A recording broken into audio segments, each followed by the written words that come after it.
safe streets, vibrant neighborhoods, successful business and commerce. These are things that make a healthy community. We are a diverse community, rural, suburban, urban, a multitude of languages and ethnicities, ages and experiences. We are a collaborative community. Public-private partnerships make us a model community that others want to follow. It is what makes us unique. It is what makes us strong. The employees of Kent County reflect our diversity and seek to serve our communities. People in this county, in this area, we wrap our arms around each other. We come together to collaborate, to solve problems. We're all working for the good of the whole. And I think that's wonderful. And you can see it. You can see it as you drive around Kent County. Our impact starts the day a baby is born and a birth certificate is issued, to protecting children from deadly diseases through vaccination, to the public safety and justice provided by law enforcement and the courts, to offering veterans services and caring for the elderly.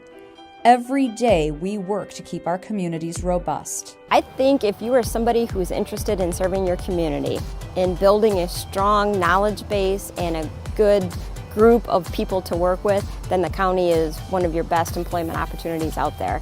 It's been completely rewarding in every way I could possibly explain for 26 years, and I feel like I grow every single day still today.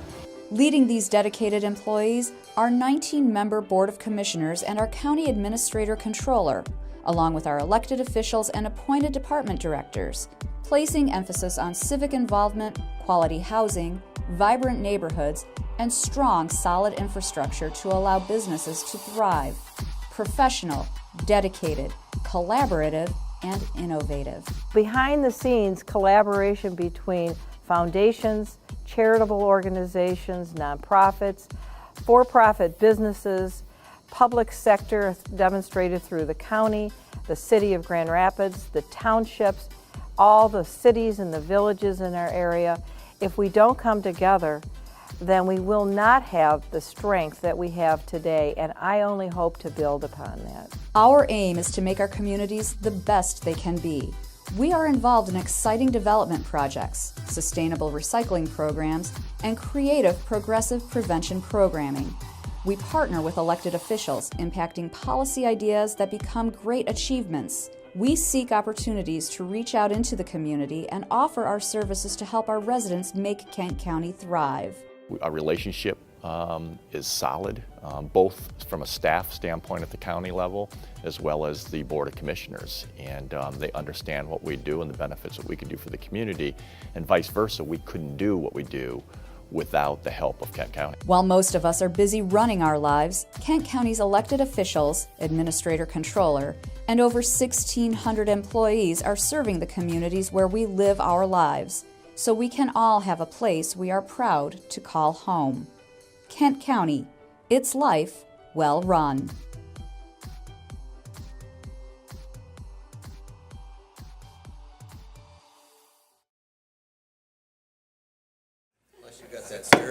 Good morning. We are going to get started on our Legislative and Human Resources Committee for Tuesday, December 11th. Do we have any public comment today? All right, seeing none, we'll move on to item 2, approval of the minutes from November 27th. Do I have a motion? So moved. Support. Moved by Commissioner Korndike, support by Commissioner Vonk. All in favor, say aye. Aye. All opposed? All right, motion passes. On to item 3, Public Affairs Associates Legislative Update. Becky Beckler. Welcome. Thanks for making the drive. Well, the good news is that we are in the final 2 weeks of our lame duck session. That's probably also the bad news, is that we still have 2 weeks to go with our lame duck session. So as I predicted in November before the election, I thought that this would be a very, very busy lame duck session. And it is proving true, either fortunately or unfortunately. And going back to when actually individuals began to track the number of votes in a lame duck session, you have to go back to 2008. When there were 339 final approval votes taken within a 6-day time frame, which was the in total lame duck session. We have so far taken 269 votes, and we still have 6 days to go. So we will clearly surpass that, which proves that this is a pretty aggressive session. So you've got those pieces of legislation that either term limit legislators or legislators just wanting to complete their project are trying to get those done. You've got the governor's initiatives that he's trying to get completed before he ends his final term. And then you've got everyone else's political agendas, and it's becoming quite an interesting place to be. So there are several issues that we are watching on behalf of the county. I'll run through pretty quickly for you, and I'd be happy to answer any questions. The Indigent Defense Commission, as you know, we continue to work on that. We have some unsettled issues. As a result of our legislative breakfast, we have worked with the Michigan Association of Counties as well as Oakland County and developed some boilerplate language that we would put in the supplemental to further encourage the commission, specifically on the 180-day rule, where the process of meeting the standards does not begin until full funding has occurred. And we are putting language in the supplemental that further strengthens that, which will help the counties in their negotiations with the commission in that effort. So we will look for that language in the supplemental. I can get a copy of that boilerplate if you'd like that for your review. The House Law and Justice Committee did approve the Raise the Age package that we've been talking about this fall. It does not have the appropriate funding for the counties, therefore we oppose the package as it currently stands. Without that funding, we're unable to support the package. It's on the House floor. Legislative leaders have indicated they do not intend to approve this before the end of the year. However, it is lame duck session, so we continue to watch it. Advocates have been outside the House chambers the past week seeking the support for the House to take this up. If the House does not take up the bill this week, it will not be able to be passed. It will not be eligible for final passage. There's a 5-day rule where each bill needs to spend at least 5 days in each chamber. So if it doesn't pass the House, it won't meet that 5-day rule in the Senate. So we'll continue to watch it. It's not on the agenda for the House today, but that doesn't mean that they couldn't sneak it on for Tuesday or Wednesday. So we'll continue to monitor that. There's a budget holdover dealing with the personal property tax. That's that overage that happens as a result of the change in the industrial property tax, and the governor continues to change that formula. We thought we had an agreement between Representative Verheulen and Senator Hildebrand on how that would look. It was supposed to happen last week in Senate Appropriations. It did not. We're hopeful that it happens before the end of the year. If not, we'll have to look at that as a carryover issue for early 2019. Tipping fees continues to be the governor's #1 priority. He continues to talk to legislators pretty aggressively about the need for raising those funds. There were actually caucuses held last week. The Senate Republicans held a caucus and the House Republicans did as well. It's my understanding that the House caucus did not go particularly well. There's not a lot of leadership as far as moving the governor's agenda forward in that caucus, so that's going to be a little bit more of a struggle. The Senate Republican caucus came up with an alternative proposal that they did submit to the governor. It's a lower tipping fee, lower phase-in. We don't know whether the governor is interested in that, but I just want to let you know that other proposals are being now distributed for review, and so that issue will continue. And I don't believe that the governor will stop advocating on behalf of moving something. PFAS. This summer, Representative Gary Howell indicated, he's chair of the Natural Resources Committee, that he would hold a hearing on the PFAS issue. He did that last week. It was testimony only by 4 individuals from state government, Carol Isaacs, Heidi Grether from DEQ, an individual from DNR, and the state fire marshal, talking about PFAS in general. It wasn't necessarily an interactive. There weren't a lot of questions from the committee members. There will be no legislation introduced or moved in this lame duck session. It's an issue that Representative Howell has said that he wants to tackle in 2019. This was simply just an educational effort on behalf of the committee as they look to 2019. We do know that the governor has proposed PFAS funding in his portion of the supplemental. We don't know to the extent of how much, but he does advocate for more PFAS funding for testing. So we'll look for that in the final supplemental. We're also joining with the Michigan Association of Counties in supporting of a House bill that would change the tax exemption from the disabled veterans property from the counties to the state. It's something that we're working on. I know that the counties are working with the Department of Treasury to take that burden off the counties and move it toward the state. It would still be a benefit to our disabled veterans. It's just moving the cost. It doesn't look like we're going to be able to get that through the finish line. House Tax Policy has not scheduled a hearing. They would need to hear it this week, and it would need to come off the House floor. But we'll continue to work on that. I know MAC is working very aggressively to try to come up with a solution on that issue. Senator McGregor introduced legislation on behalf of Kent County which eliminates the sunset on our pilot project that we have for our West Michigan Partnership for Children, which is the performance-based funding. We needed to remove that sunset. It also changes the population for the county so that we can continue to move forward, and there'll be no stoppage of services on that program. It has moved through the Senate. We anticipate that the House Appropriations Committee will take that up hopefully yet this week so we can get that onto the governor for final approval. And finally, it looks like we might have a resolution to the Large Carnivore Act. As you know, the county has struggled with the breeding of large carnivores, and it's been a struggle in the legislative process, and bills have been introduced each session only to fall short. Well, it appears that a House bill is actually on the Senate Agricultural Committee agenda that would resolve that issue, especially for the John Ball Zoo, which has struggled with its inability to breed the large carnivores in the state of Michigan. So we think that we have a resolution to that as well. So those are the specific issues. We continue to work hard on the supplemental. There is a request to our legislative leaders on the supplemental specific to the LRE to help that risk reserve.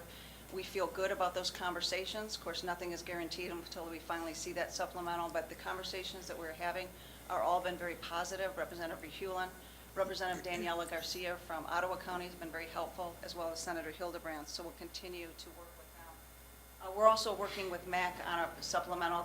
They've asked for $9.9 million to hold counties harmless to a unlicensed relative provision that the state of Michigan is going to need to move forward on as a result of a federal court case, that the state will need to provide this funding. We want to make sure that counties are held harmless. So MAC has asked for $9 million in supplemental, and so we'll be watching that as well, because I think that could have some benefits to the county as well. I'll be happy to answer any questions. Thank you, that was a lot in 2 minutes. Commissioner Vonk. Thank you, Chair. Last time you were here, we talked about the tipping fees as well, and the rate ranges. It was around $4. Has that changed at all? And then percentage returning back to the locals. Do you have any idea of any of that legislation, what that might be as well? You know, that's still very much a work in progress. It's still in negotiation. The Senate Republicans did propose a lower tipping fee, I think from the $4.44 down to $3.90 cents. I can get you their specific proposal. They also phase it in. I'm not sure if the governor has agreed to that or willing to work with that, but I think this would definitely be a negotiation. To get the House agreed to it, I think it will have to even be a lower fee. But none of those details have been flushed out yet. That's still very much an ongoing conversation. And nothing, you don't know how much would go back to the locals in at all, or? I think that's still part of the negotiations. There is a slight chance that nothing happens, and they have to do something in the supplemental where they try to fund the governor's proposal through the supplemental. I know that's something that Senator Dave Hildebrand has mentioned, that this might be something that the legislature just can't agree on. But they have not come to specific terms. I think all of that is still up for negotiation. I will see if any of that detail is in the Senate Republican plan. That might give us some insight as to where they're going. So let me see if I can pull that up for you. Okay, thank you very much. Commissioner Talon. Thank you, Chair. Morning, Becky. I don't know a lot about how the supplemental process works, but I was curious when I heard you talk about the governor's portion of the supplemental, and wasn't sure if you meant that literally. Is there like a piece of the supplemental that the governor gets to make decisions about? Can you talk a little bit more about how that works? I'll try, because I think it's still a work in progress. So the governor started the conversation of this supplemental by adding a proposal that he put on the table for legislative leaders, as here are my priorities. And then from there, the Senate puts their priorities on the table, and the House puts their priorities on the table. I believe, as it's described by some legislators, there's a pot of money for the House, there's a pot of money for the Senate, and they all sit together and try to come to an agreement upon what they're going to support and not support. I know the framework should be put together by the end of the week. They've been meeting quite often on the supplemental legislative leaders, so it's still a work in progress. But when I referred to the governor's priorities, those are the things that he put on the table to start that conversation. Thank you. Commissioner Skaggs. Thank you, Chair. Good morning, Becky. Two things. I'll keep it to two. You can have 3 if you really need 3. Go on and on. Where to begin? Based on my reading of the legislative breakfast, I don't think that we have too much of a friendly audience at home to anticipate having a friendly audience in Lansing, but I think that we ought to make this sales tax grab by the state on the internet tax something that we at least mention, that there shouldn't pick our pockets without us at least whining a little bit about the whole thing, because, I mean, this is just, goes against promises that were clearly made in the past. There is nothing special about the internet.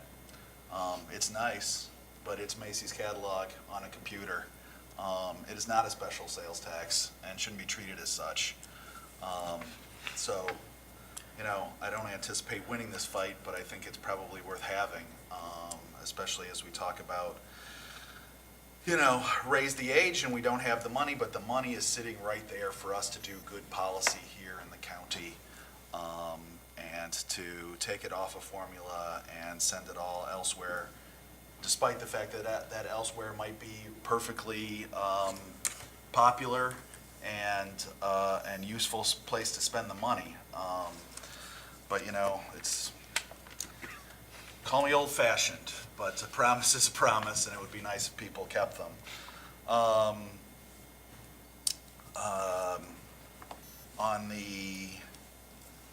On the raise the age, I know that there is some back and forth on the funding mechanism, and Representative Hauerlach believes that he has a funding mechanism.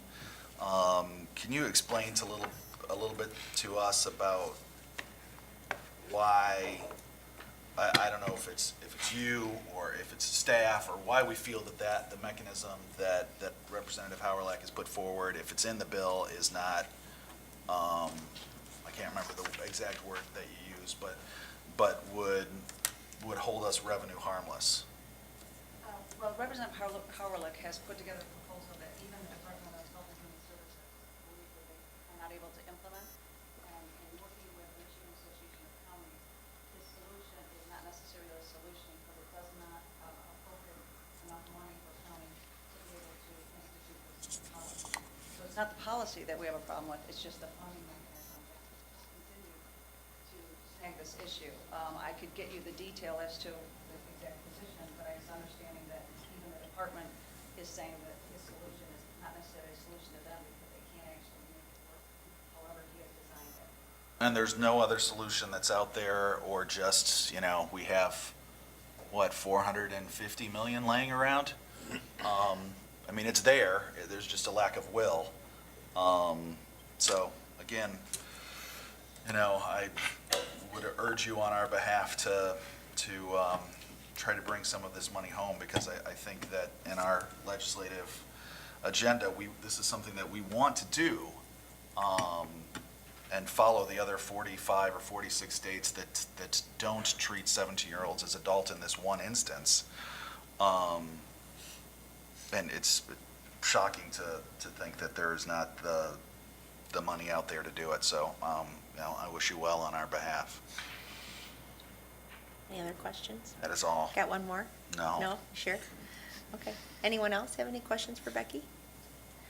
I just have one on that issue. Did we ever do a fiscal analysis, this might be for staff, of how much the raise the age would potentially cost our county? Do you remember? 9%, wasn't it, an increase? 4 million? 4 million. Okay. So that would be the specific ask then, would be the $4 million. And I know we do have a lot of asks, and this is kind of sometimes it's tough in the appropriations process to try to budget for something that you don't know is going to happen. So that's kind of an issue. And then, of course, we would just encourage you, and I know you're already on it, but to definitely take our concerns to the incoming governor and their staff. And we do have a lot of issues with the LRE and Network 180, and we'll continue to lay those out, but seamless and as soon as you can get those to the new incoming folks, that would be great. So thanks for all your work, appreciate it. All right, on to item 4, probate court performance measurement review. Martha Irwin, welcome.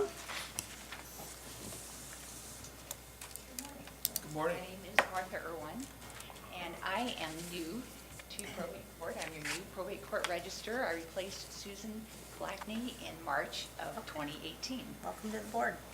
So I am new to this position, but I am not new to King County.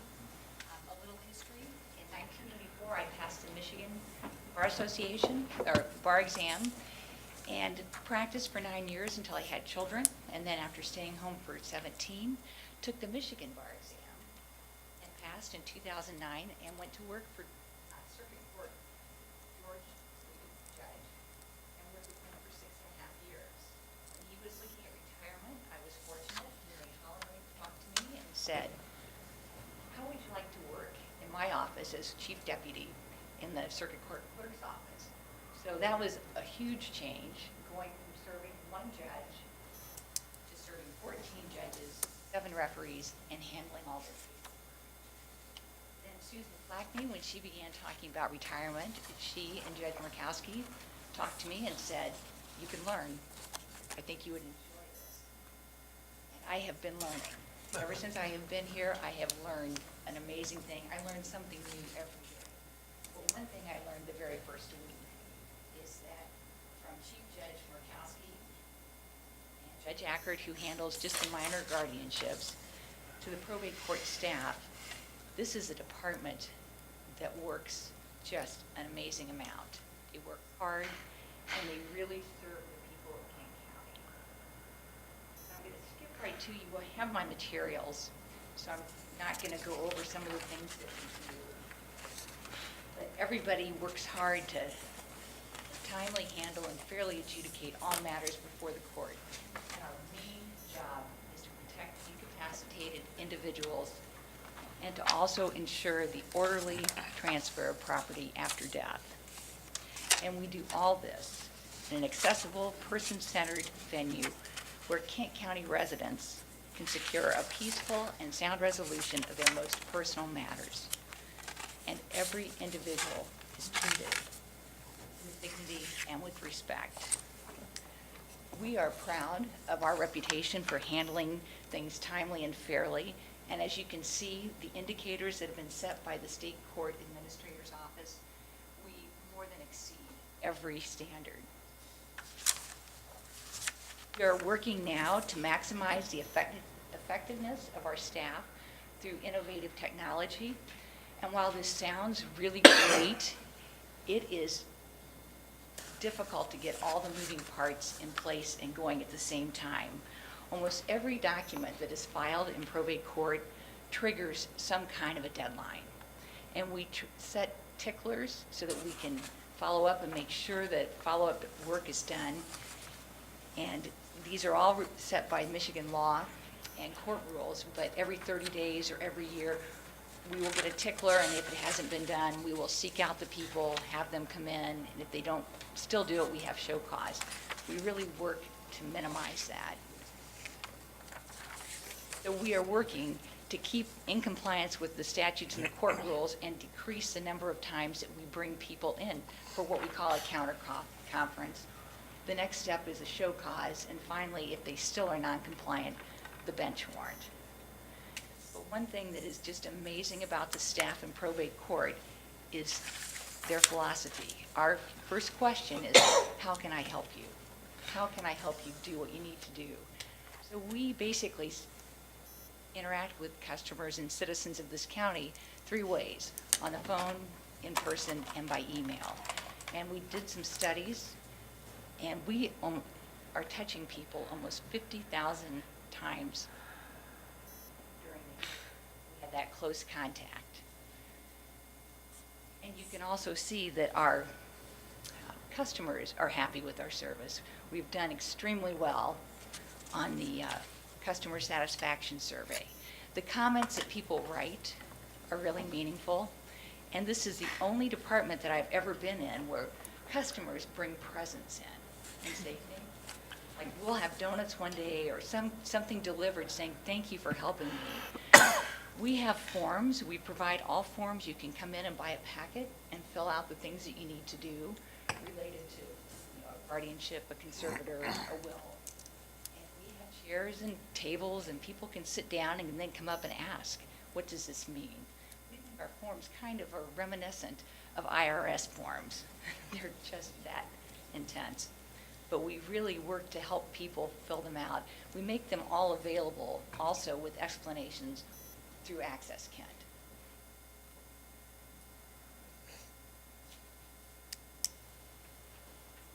We also work hard to facilitate the provision of professional guardians to incapacitated individuals in need. One of the best kept secrets in Kent County is the Kent County Guardianship Program. And I say it's a secret because unless you or a loved one has ever needed a guardian, you probably don't know that it is out there. The program has 43 guardians and they serve 952 wards. And in a nutshell, they provide a public guardian whenever Judge Murkowski has determined that an individual is not able to make a decision on his own behalf, a good decision. So the probate court facilitates the provision of these guardians through this guardianship program. And we expect that this year we will be able to meet at least 85% of the requests that are turned into the program for a guardian. And the picture before was of Judge Murkowski talking to our guardians. We meet once a month and we talk about issues and problems.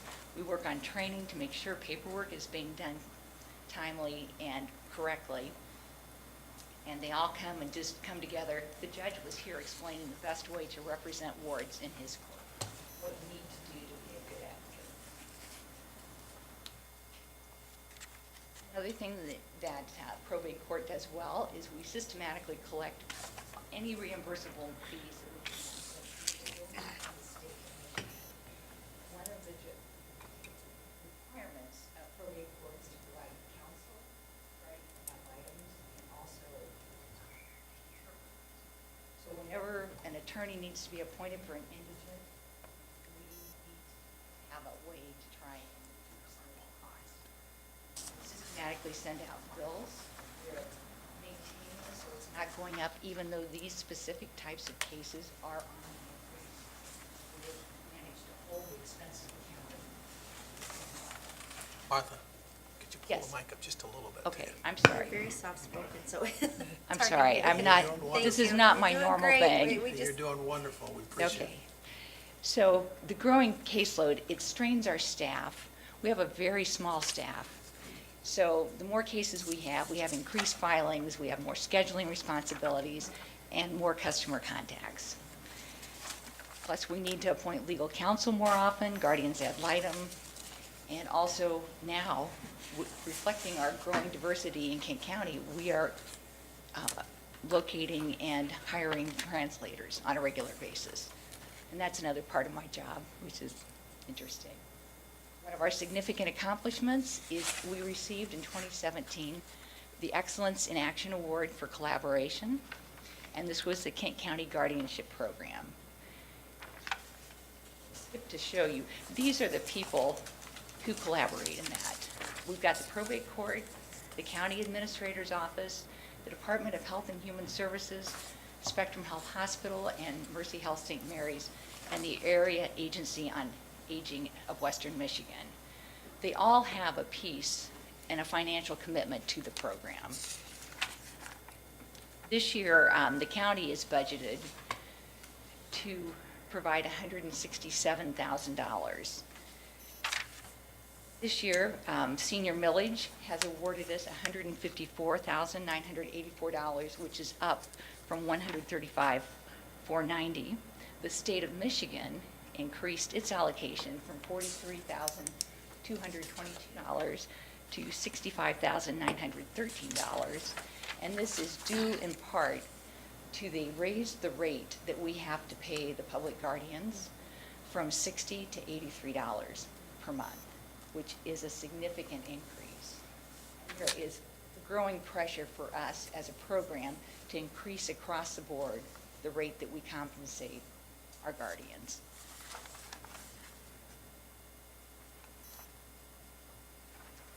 So we, as I mentioned before, are really working hard to do more with less. To recoup money that is spent, we set up payment plans. They can only pay a little bit at a time. We just say, keep coming, and we'll keep sending the bills until it's paid. also located a new source of funding for the guardianship program. As I was preparing and working on the Michigan state piece of funding, I discovered that there was money allocated in the budget, the state of Michigan budget, for $1.5 million, and that was for reimbursement of court-appointed public guardians and conservator fees. Well, we have a lot of those, and as long as the ward received community mental health services, the state would pay up to 50%.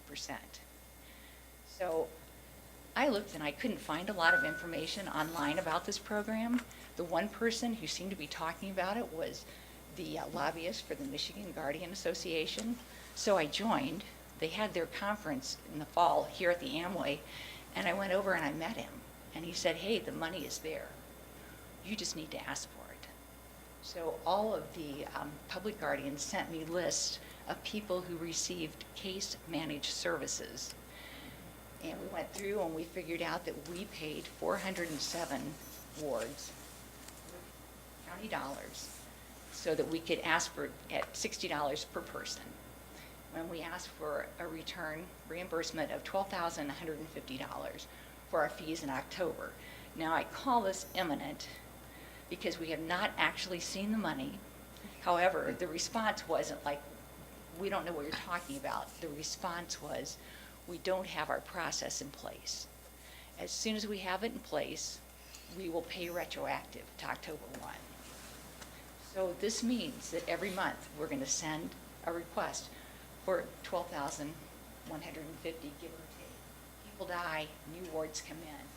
This is a huge pot of money. We are hoping to use that money to maintain the level of commitment that the county gives, so we don't have to ever come back and ask for more from the general fund, and to also be able to raise the payment rate across the board for our guardians. Right now, different cases, if you have a nursing home case, you're paid $83 a month. But the indigent cases, we pay $60 a month. But now with the new funding from the state, they changed the APS cases to $83. So we would love to get everybody edging upward. We'd like to at least get to 70 if we can this year, and then see as the dust settles if that money will still be available next year.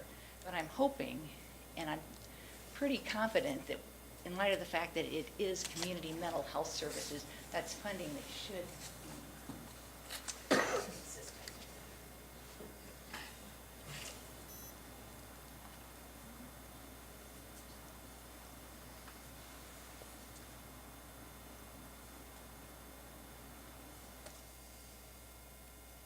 I guess the last thing I would just like to share with you is some of the exciting things that are going forward.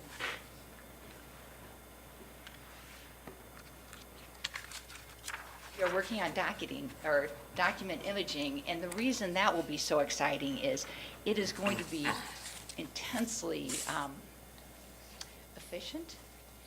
From your desktop, we will scan documents in so that if somebody calls with a question, we can see it.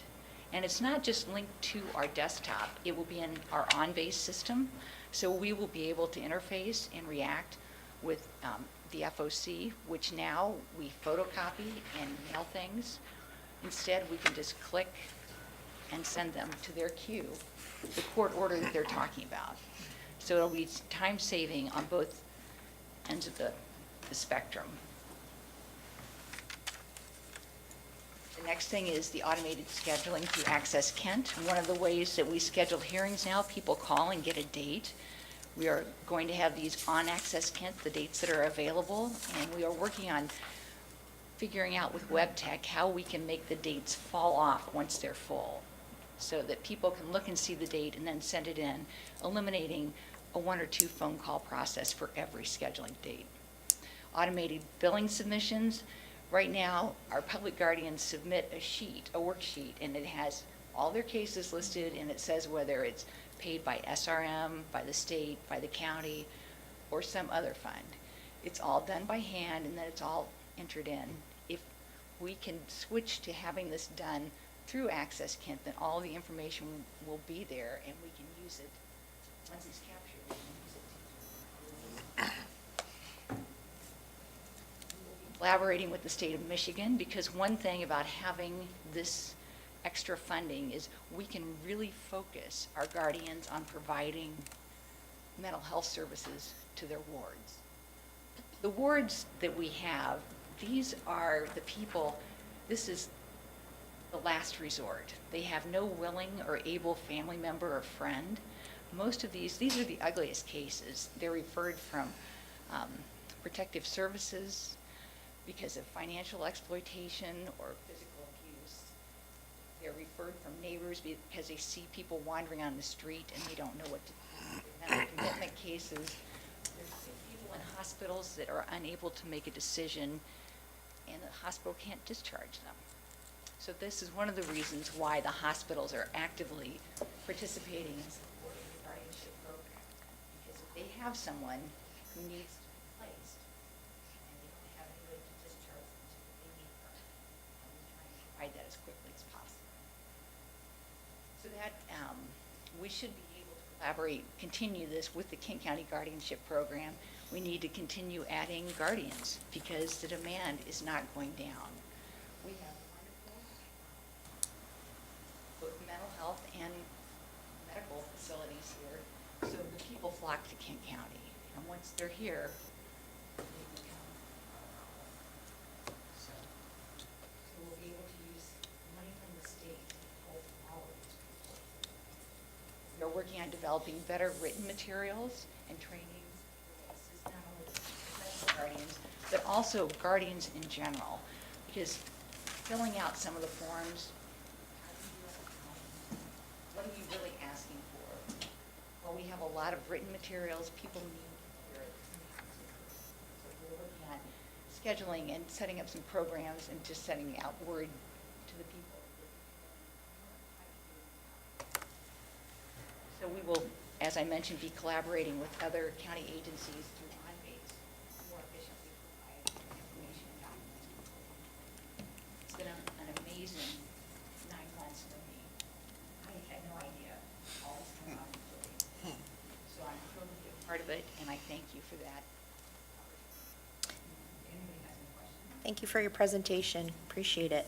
Any questions? Commissioner Steck. Thank you, Chair. Good morning. I want to talk a little bit more on the guardianship program. I know you reflect that almost 85% of the requested cases are taken, or that means 15% or thereabouts are not taken. Do we have enough guardians in the system? And if not, how do we get more people to do this? Because they don't have to do it on a full-time basis, do they? No, they do not. However, we have been interviewing, and one problem we've run into is people who are willing to do it on a part-time basis may not have the financial means to pay for a bond, for instance, when they get a new case, and ultimately, the ward should pay for that. But if they need to be bonded, it's kind of a chicken and egg situation. So we could use more, but that has been a problem. And I have been surprised at how many were not able to pass that minimum. We do a credit check when we find somebody that we're interested in, and we've had some issues. So are you continuing to look for or We have are programs to constantly look for? looking for, Okay. and we have our guardians also keeping their eye out, because if somebody says, I'm interested in what you do and I would like to do that. Now, this 15% that does not receive a guardian, some of these are cases that they've beyond burning bridges. Say they're a substance abuser and we put them somewhere, they walk away, they cause problems, they set the house on fire, things like that. And it gets to the Yeah. point where we, instead of just being a full guardian, we'll take them for medical only, meaning that if they end up in a hospital, we will be contacted and the guardian will be able to consent for procedures. That's another thing I'm going to talk a little bit about, because I think, as I understand it, guardians take the cases on an optional basis. They don't have to take a case. They can opt out. So it just strikes me that the cases you talk about, because we saw that at the senior millage a little bit, the indigent cases, the tough cases, the ones that really take a lot of work, are the ones that don't get picked up. And how do we, because those are the folks that probably, as a community, we need to make sure have that. Well, and that's one of the reasons why we want to raise the fee. So the APS cases, the state has raised the fee to $83. Right. So that helps a little bit. But we put them out, and if nobody calls, we call and put a little bit of thumb pressure on people, like, you haven't taken a case in a while, we really need someone. So that's really all we can do at this point. Another issue with growth is we have problems supervising, giving all these guardians. I am shocked every day how much time I spend on the guardianship program. I have calls from guardians with, can I do this? Is this legal? I'm having problems with the bank. I need this. And they take priority. So we would love to have more, but we need to also have some administrative support. We are working around that problem. Some of the money that we have received from 2 hospitals, the hospitals, I should mention, fund us $50,000 per year for 3 years. Now that is up for renewal this year. Spectrum has signed the contract and recommitted for $50,000 per year for the next 3 years. We're in the final discussions with St. Mary's at this time. But there is a little bit of extra money from them that Susan was very careful with. That was our rainy day fund. So we have some money, and we have hired one of our more senior guardians to be a mentor, to someone to help people getting their feet on the ground, making sure they're doing things properly. We're also sending to this woman people that are having problems. And she's I guess I would just encourage you to look for a strategy that we can find a way to make sure that those tough cases get guardians. Because if they don't have guardians, they just become more problematic out in the community, and we just need to find a way to do it. And now, too, with the mental health issues that we're seeing, Yeah. by having someone who watches out. So we are just pretty much telling people that Heavy-handed. and I can say, I'm new in town, I didn't know I couldn't do that. Well, that way you can get away with it. See? I think for this year, I'm going to get a little bit of grace. Commissioner Korndike. Thank you, Chair. First of all, Martha, thank you for your work and your presentation today.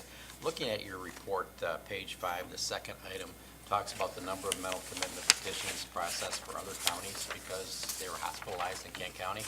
The number in 16 is 1484, going up to 1745 and 17, but then you're thinking it's going to come down to 1600 in 2018. What's the reason for that? Is there some sort of a plan that you have in order to try to decrease that number?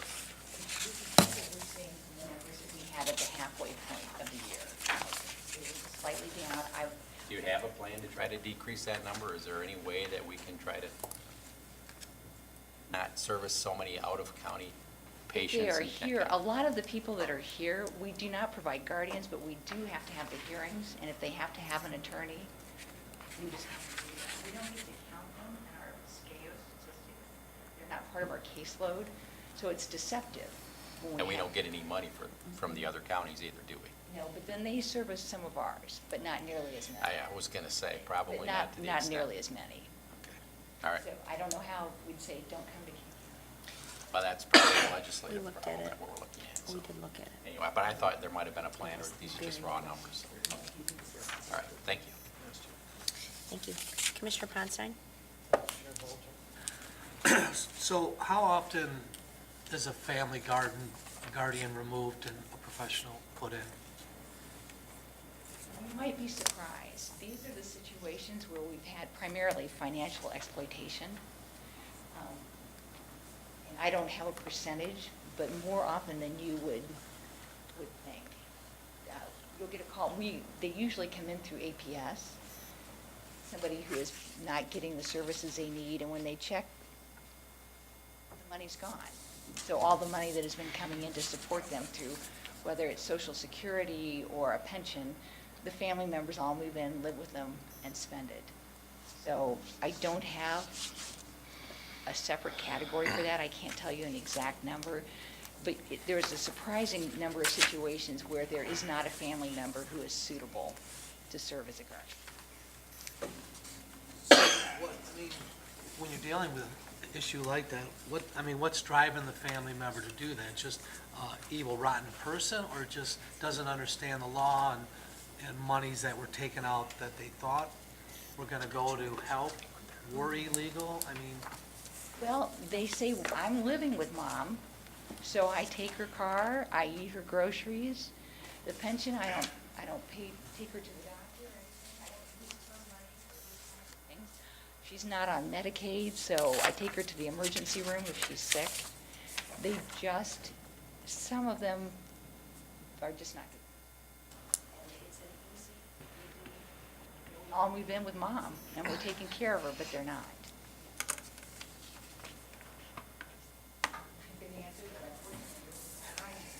For me to learn, to go to a couple of these hearings in front of Judge Murkowski, and to find people who have systematically cleaned out their.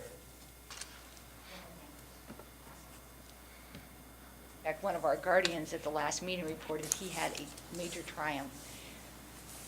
The judge determined that someone had been stealing. They were going to file criminal charges. The prosecutor was involved, and instead they made restitution. They liquidated their IRA and paid back $68,000. And so that's a victory for that individual. Right. Commissioner Womack. Yes, thank you for your service and thank you for this great presentation. As much as I know about probate court, I found a whole lot more about the great services that they are doing for the community. How do you market, define these guardians, and what is the need of guardians? And can one guardian have a caseload where is it one guardian per person, or can one guardian have like 6 or 7 people under Well, we have a minimum that they have to have 30 cases. And that means in a year that they are handling. The most time-intensive time is that first month or two when you're setting up to become the rep payee for Social Security, setting up bank accounts, finding placement, a safe place for them to be. So once you get everything settled, then you can turn to another new case and see. We are looking to find people that they usually approach us. I don't know if we would want to somehow reach out for some of the younger people, maybe through college recruiting.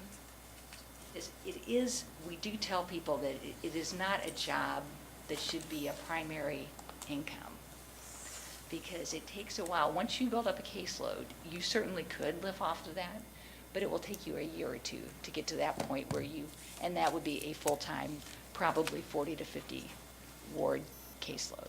Do they come in with their own talent sets and career skills Oh, that yes. can help, or is there some type of training? Or There even is with training. those set skills, what kind of training do they go through? My last The first question. thing, we will take anybody who comes in, like, we had a lady, our most recent hire was an attorney, and she said, I'm done. Perfect. She has a great skill set because she knows how to ask questions, how to be discerning. We have a guardian monitor, so she provides a lot of training, but she also gives a mentor to each new guardian. And now we have this senior guardian who is like the boots on the ground, who once we start a new person, she will go with them. She will go and introduce them to the people at the hospital because the placement decisions often are made there. She will take them to the banks because you have to have your letters of authority. And even with letters of authority, we are getting a lot of pushbacks about, no, we don't want to let you see that money. And you're just or that account information, and that's difficult because we just keep sending orders. We pull people into court on a regular basis, people from banks saying, why are you not doing that, and then fine them. Okay. But we try and train them. We also have a manual, and both Sue Cook, our guardian monitor, and myself, we are available by phone all the time. All right. Well, thank you very much. Keep All up right. the good Any work. Any other questions for Martha? All right, seeing none, thank you for your presentation. We really appreciate it. All right, on to item 5, Board of Commissioners appointments in various boards, commissions, and committees. If you want to read this, but then I have some comments to make before we proceed. This is a request to the board for various appointments to boards, commissions, and committees for 2019. The Board of Commissioners on an annual basis appoints county residents and commissioner boards, commissions, and committees in accordance with applicable statutes and on standing rules, or standing rules. Interest in serving on the various boards and committees was solicited via www.accesskent.com 140 applications were received for 55 vacancies, 3 interview teams consisting of Commissioner Bolter, Coleman, and Womack, Commissioner Steck, Ponstein, and Skaggs, Commissioner Korndike, Telling, and Vonk reviewed all resumes and conducted interviews of citizen participants, applicants for the various agencies. The recommended nominees to fill the vacancies are noted on the appointed board commissions and committees listing. All right. I'm going to take a motion in a second, and then I have a couple comments to make before we proceed. Do I have a motion? I'll move it. Moved by Support. Commissioner Vonk, support by Commissioner Womack. I just want to say that this process, I really would like us to really focus and improve on moving forward. For me, and maybe it was just, because we had a lot of different moving parts, but it's really tough that we only kind of post these for a month, hurry up and get all the applications, get a binder quickly, and then we just really don't have, in my opinion, enough time to really focus on all the candidates, the boards as a whole. Sometimes we only get the vacancies and we can't look at the whole board makeup. So moving forward, I'm going to highly encourage Commissioner Steck and staff to maybe pull this process up a bit and give us a little bit more time. I also think most people that are working in the community and busy with their kids, or they're taking care of a parent or any other things, aren't, looking at our website all the time to know that the posting's up. We may need to recruit people in our community because maybe they don't know when a posting is up on a commission or a board. I think we just need to be a lot more intentional in making sure that we're getting the best folks for some of these boards. So having said that, because this moved so quickly, I do have one amendment on the third page under the Veteran Service Committee. We do need to put Commissioner Harold Mast back in there. We didn't realize he wanted to come off. Commissioner Steck? So I think now we have to do a motion to amend, because we did motion to approve this, right? Okay, so I will move to amend the motion to change with respect to the Veteran Service Committee, identifying Harold Mast as the recommended appointee. Okay, do I have a second? Support. Support by Commissioner Coleman. All in favor of that? Well, I'm a little unclear. Who are we taking off then? We're going to remove Josh Lunger. Remember, we were at the Oh, I remember. yeah, and so we were just great. I think we didn't realize Harold wanted to stay back on. So when we were at our caucus, Josh was there, and we kind of Right, oh, I remember. I just didn't quickly hear a recruited name him. about which one. So sorry about that. So it would be, he was going to fill Harold's expired term, but we didn't realize Harold wanted to stay on. So we would amend that to keep Harold on. All in favor, say aye. Aye. Okay. So, opposed? All right, that motion passes. So we have amended that. So now we're back to the original listing, or the amended listing. And we have a motion and a second, so we can take our vote on that, correct? Yes. All in favor? Oh, I'm sorry, Commissioner Talon? Thank you, Madam Chair. So I want to raise this with some hesitation because of my great respect for my colleague, Matt. But I was quite surprised to see someone who, in my recollection, has not voted to support any any PDR proposals being appointed to the Ag Preservation Board. So I wanted to ask, what was the thinking of the subcommittee I have when they some made thinking that? on it. I do have some thinking on it. Yeah, so I do, again, want to take some deeper dives into these boards. That is one of them. Network 180, we all know, has to do a deeper dive. I really think that specific board, we need to pull up and look at what are all the options for ag preservation, not just PDR, and make sure that board is looking at all options and pursuing all options for ag preservation. And so Commissioner Coleman has committed that he will work with everyone on that committee and look at our agribusiness report that we did, make sure we're pursuing all of those options. I think PDR probably will remain an important component of that board on what they want to focus on, but it's not the PDR board, it's the Ag Preservation Board. And I think that we need to make sure we're looking at every option that we have. So that is why we're supporting him for that committee. So I guess I would, again, I'm hesitant about this, but Madam Chair, have you actually looked at the PDR ordinance? I mean, my understanding over the years is that the Ag Preservation Board's sole responsibility is managing the PDR program. So this is the first time that I've heard that the Ag Board has responsibilities other than that. I'm not suggesting that they do have these responsibilities, I'm suggesting that we need to look at that, and we need to make sure that, my concern is that other options or other, intentions or plans aren't being pursued because we're only focused on one option. And I think ag is very important. I represent an agriculture community. I would really like us to start looking at what are all our options and making sure we're intentionally pursuing those, not just one option. So that's my concern and that's my hope. Does that make sense?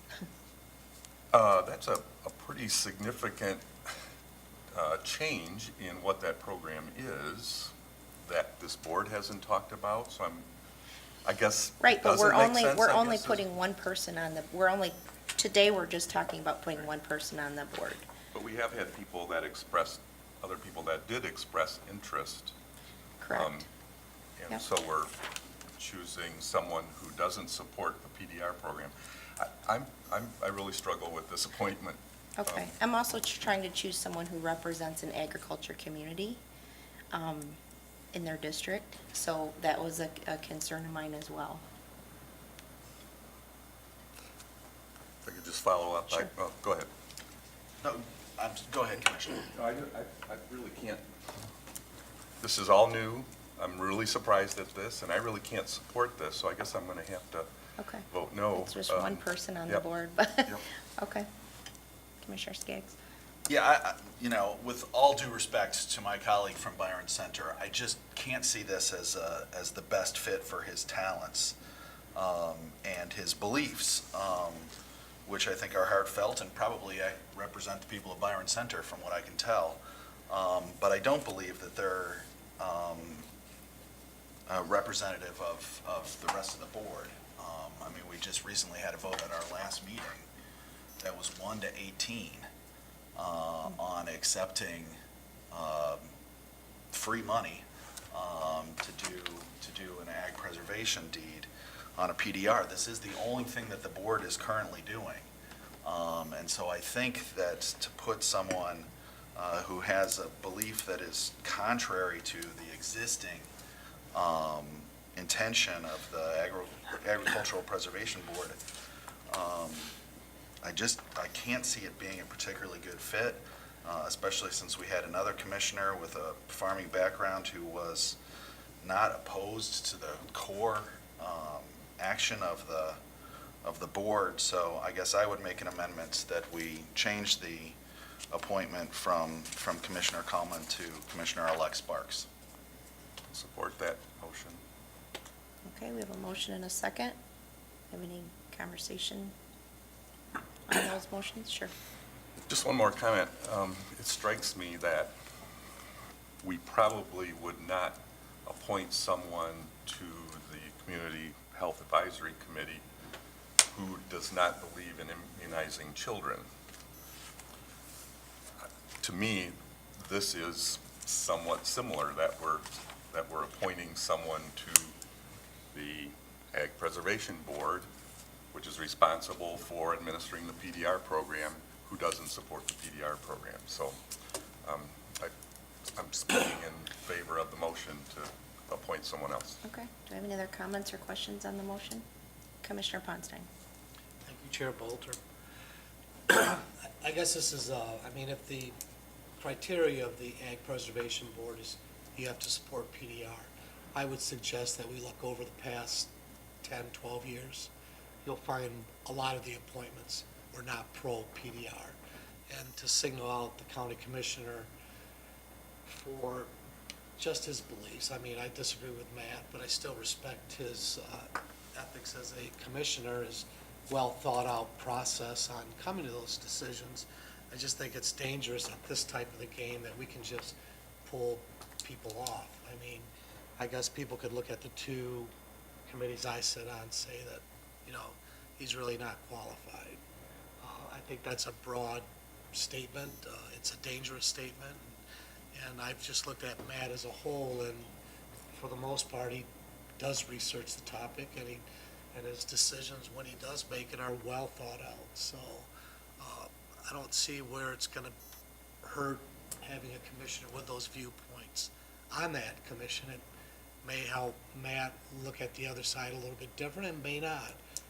But at the end of the day, it's a commissioner appointment that I hope that the commissioner's on there to kind of represent the full commission on that. So. Commissioner Korndike. Thank you, Chair. So when I first came to this board in 2001, I had opposed the senior millage.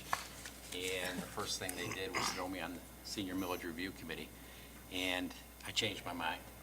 So I think saying Matt doesn't have an open mind to do the work, which I did the work for 6 years on that review committee, and I did change my mind. So I think it might be even an opportunity for Matt to see the other side and perhaps, you know, change his view on PDR. I don't know. But allowing a commissioner to go on a board or a committee that they don't necessarily support, I don't think is always a bad thing. Thank you, Chair. Did you, Commissioner Steck? Yeah, thank you, Chair. Well, I appreciate the potential Commissioner Korndike raises. I guess I don't see the appointment of Commissioner Coleman as an attempt to educate him and get him right-sided.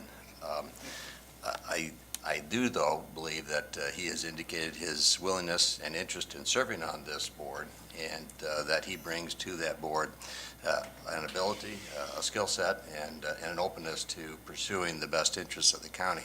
Now, I appreciate that that newly elected Commissioner Sparks is potentially also interested in that. I really don't know what her background or thought or perspective on it would be. And I'm not sure that that would be predictive of how I'd vote on this. It seems to me at this point I have two individuals who apparently are interested in doing it.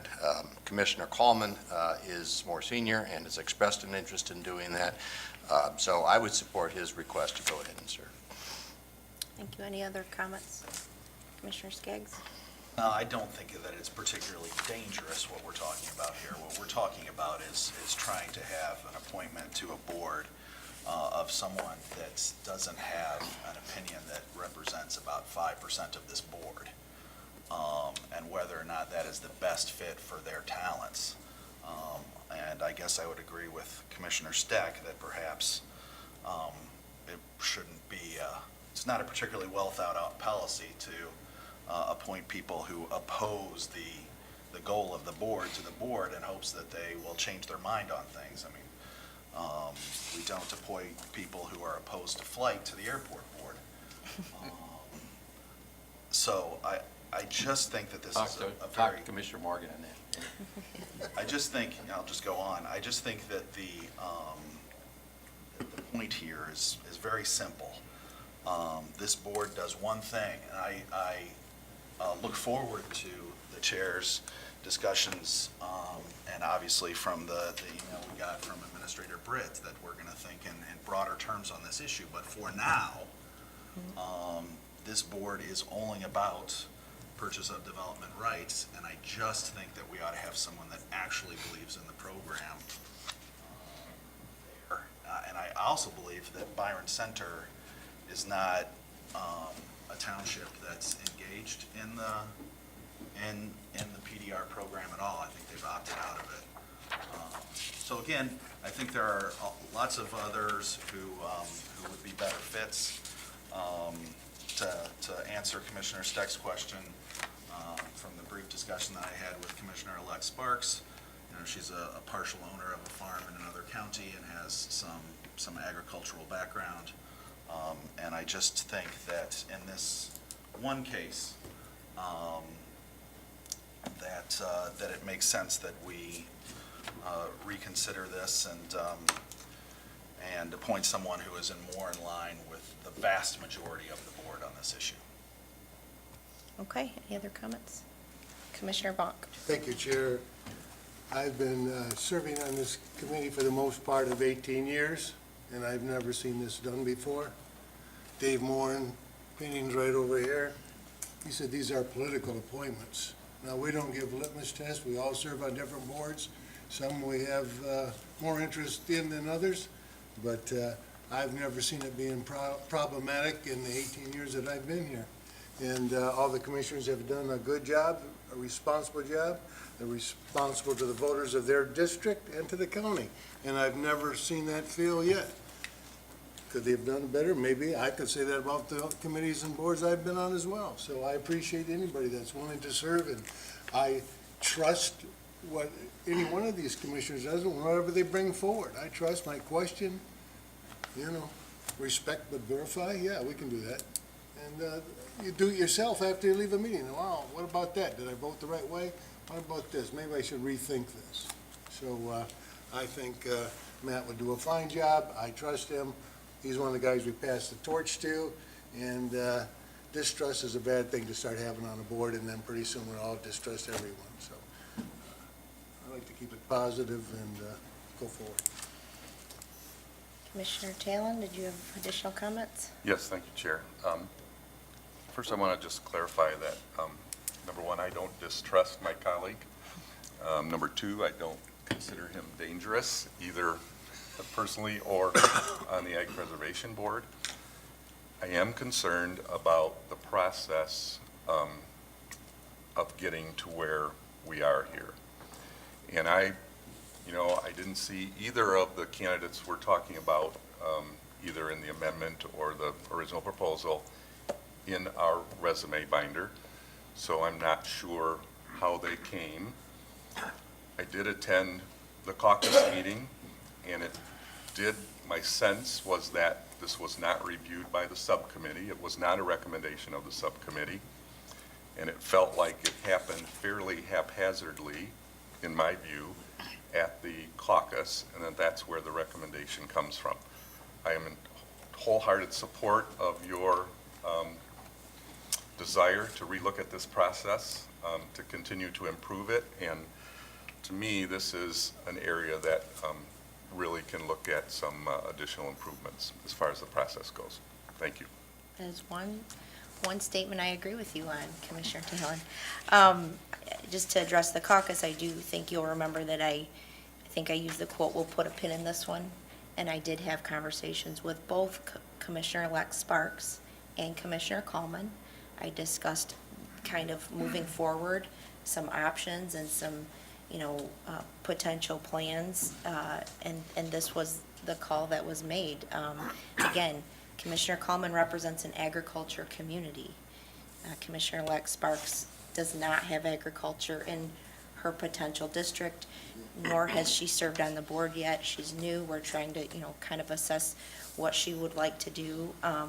So this is not ill intent. This is not some sort of political gamesmanship. I come from an agriculture community. I love our agriculture community, and I represent an agriculture community.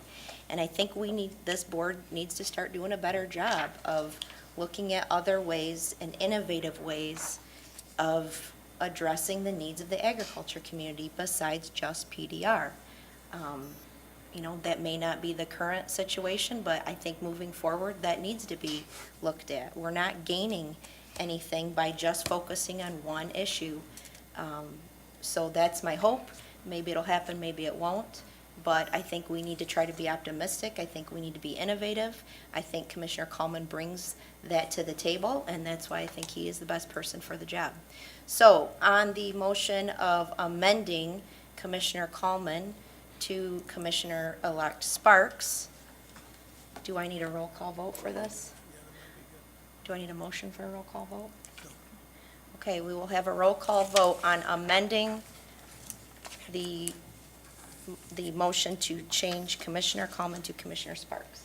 Just for clarity, a yes vote will be to approve the amendment, a no vote will be to reject the amendment. Commissioner Womack, Abstain. Commissioner Coleman, No. Commissioner Talon, Yes. Commissioner Vonk, No. Commissioner Stack, No? Commissioner Korndike, No. Commissioner Ponstein, No. Commissioner Skaggs, Yes. Chair Bolter. No. Got 2 yeses, 6 noes, and 1 abstain. All right, the motion does not pass. Now we are back to the original motion and second of the entire list. Do we need to do a roll call for this? Assuming we do. You can. It's up to you. It's up to you. Okay, so back to the original motion. All in favor, please say aye. Aye. All opposed? All right, motion passes. All right. We are moving on to Commissioner Miscellaneous, item 6 of the agenda. Do I have miscellaneous today? Commissioner Ponstein. Thank you, Chair Bolter. So that was an interesting discussion, but, yeah, the appointment process, I think, is one of the most important things we do, and it is flawed. It's greatly flawed, especially at this level of government, every government level above it. It's political, and political choices don't always put the best people in the right spot at the right time. But it's what we're working with now, and hopefully it is something we can work on, because I see this board is going to be closer politically than we've been in a while, and it's going to be important that we try to balance that out. Did have a chance to respond to Becky, but she had mentioned the John Ball Zoo issue. I got a couple calls from a couple Grand Traverse county commissioners who put the time in when they were advocating for other things for counties, that they also advocated for Kent County and got positive responses from them. Even if this does pass the Senate, doesn't mean that it's done. It is both the House and the Senate have passed this before, to only see Governor Snyder not sign it. So if it does go through, just keep in mind, if you call Governor Snyder, you're going to get a voicemail. Just leave a brief message on, the importance of that to the zoo. I just want to remind you once again that someone from all 83 counties visited that zoo, and someone from all 50 states visited that zoo this past year. Thank you, Commissioner Ponstein. Any other miscellaneous today? Commissioner Womack. Well, my miscellaneous may kind of fit in here, so bear with me. I'm coming off the agricultural board, and when I went on it, I didn't even want to be on it. I didn't even know how I got on that board. I didn't feel one way or the other, except I felt it was a punishment. And that I felt that's where you put the rookies. So I said, okay. But I learned a lot. I switched a lot of my opinions, and I felt it was the best board for me to be on coming in, because if I'm going to represent the whole county, it's not just my experiences in the urban area. I have to understand this whole county, so it was a great thing for me. I abstained today just because I wasn't really educated on the whole situation of these two candidates for that, and I just wanted to be fair and not come out biased against my colleague, and even though I do understand exactly where the other commissioners were coming from, because I'm sure there's people looked at me when I got on that board like what he's doing on it, but also I look so forward to working with Mrs. Sparks. I've known her for a lot of the great things she's done in the community, and I look forward to talking to her before she comes on the board, because I do think there's a lot of other committees where I think she still will do great, and especially for the people of Wyoming and Kentwood that she's representing. And I just hope that we can bring in the new year.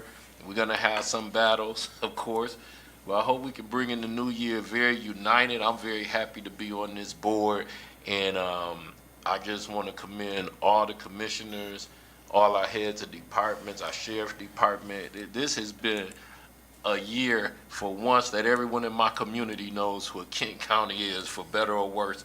But I know it's going to be for better in 2019, and I just want to take this opportunity as we get closer to the end of the year to just say, I think I served on one of the finest Kent County Commission boards. I say that prejudicial because I wasn't on the ones in the past, but I respect every member of this board, and I just want to, as we head to the end of the year, just once again, thank you all for being my colleagues. Commissioner Steck. Thank you, Chair. I just want to acknowledge the challenge to go ahead and take a hard look at this process that we've just undertaken here, and we'll be continuing to do that year after year after year. I think that Commissioner Ponstein and I sat together in one of the strategic planning sessions, and both of us identified this as being an activity that we need to put some more energy and some strategic thinking into. I accept the integrity of my colleagues who voted for a change or amendment on this process today. I think those are fair considerations. They ought to be raised, but I think as a whole we do need to take a hard look at how we do this process and how we engage our community. We struggle, seems to me, every year on finding the right people to sit on these boards, finding enough people to step forward and participate. And then, of course, how do we staff them? So I'll take that challenge, and we'll see what we can do this coming year. Thank you. Any other Commissioner miscellaneous? Commissioner Talon? Thank you, Madam Chair. Recognizing that this is probably your last meeting as chair of this committee, I would like to express my appreciation for your leadership and especially for your tolerance of all of my questions, which I tend to have a lot of them, and thank you for putting up with that. All right, thank you. Commissioner Coleman. Thank you, Chair. I just want to say that I didn't expect today's meeting to be quite so interesting. So I appreciate that. I appreciate all of my colleagues who have concerns and also words of support for this Ag Preservation Board position. And I would have preferred finding out ahead of time that I was signing up for punishment, but thank you all. All right, and I just will wrap that up with, again, I really hope that we can pull this process out a bit, take some more time, be way more intentional. I also would really encourage, board members to go to some of these meetings. I will be going to an ag preservation meeting. I will be doing these things just to kind of see how is it functioning, take a deeper dive, make sure that they're getting what they need from us on our end. I just think that's important. These folks are representing people that we represent, that elected us to be here. So it is very important that we are taking it very seriously, not rushing. There are some committees we still need to fill, and I made the decision that I would rather take some time on this and make sure we're getting the right people. And so that was my decision. I guess hopefully it goes well, but I'm hoping it goes well, and we'll move forward. So I have enjoyed my time on the Legislative Committee. I appreciate you all for allowing me to chair, and Commissioner Talon, I always balance your questions with Commissioner Vonk wanting to get out sooner rather than later. So having said that, we are adjourned.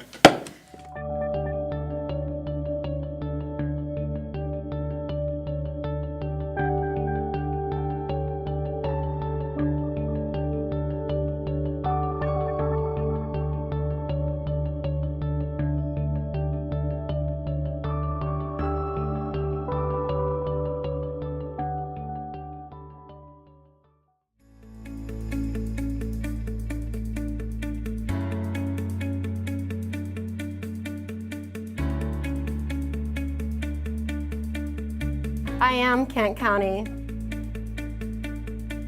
I am Kent County. I am Kent County.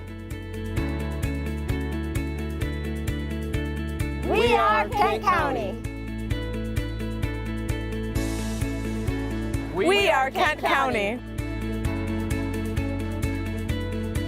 We are Kent County. We are Kent County. We are Kent County.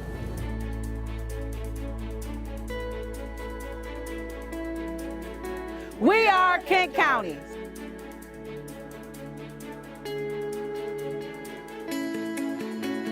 We are Kent County.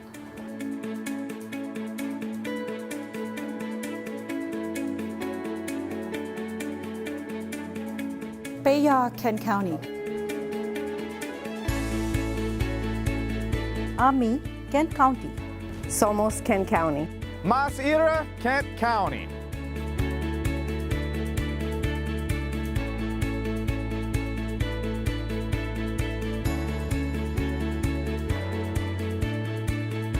We are Kent County. We are Kent County.